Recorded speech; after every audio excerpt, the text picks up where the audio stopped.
Well, I think we're getting great leadership from our seniors, and I think there's really a sense of urgency in what we're doing in camp with the way the kids are approaching things. We put a couple back-to-back practices together. That was a good sign, really good practices. Yesterday we had the best day of the year so far. I thought we came out this morning and got a lot of productivity done, a lot of good work. We're really breaking it down into different situations.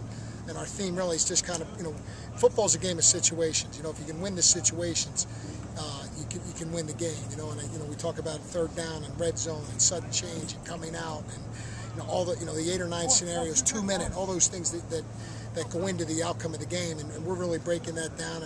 And really, I think we're making progress. We're getting better. We have a better handle on the expectations. We have a better handle on the schemes and what the individual job descriptions pose for each player. So overall, I'm very pleased where we are 10 days into camp.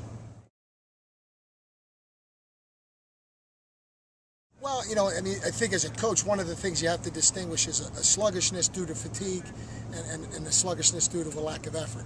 We haven't been perfect thus far. There's times throughout the practice, we're conditioning in the middle of practice right now, with the point of emphasis of learning to play hard and keep your focus and your concentration when you're fatigued.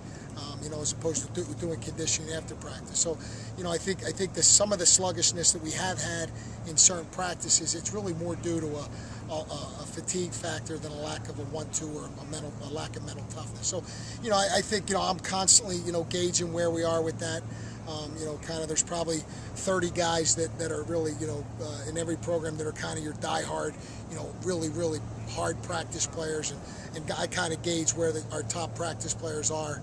In terms of am I pushing too hard or not pushing hard enough, and it's a balance. At 1AA, you have 90 kids in camp. You don't have 105 like you do in 1A. So you really have to be careful about kids taking too many reps. And my sell since I got here was always quality over quantity. We're not, my sell to the kids and everything we do is I'm not going to ever do anything to waste your time.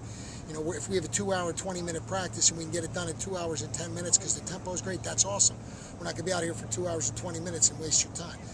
And that's the same thing with lifts and meetings and everything. So, I think the kids really buy into that in terms of having a focus in everything we do and really working on quality reps and quality technique as opposed to just coming out and really punching the clock and going through the motions.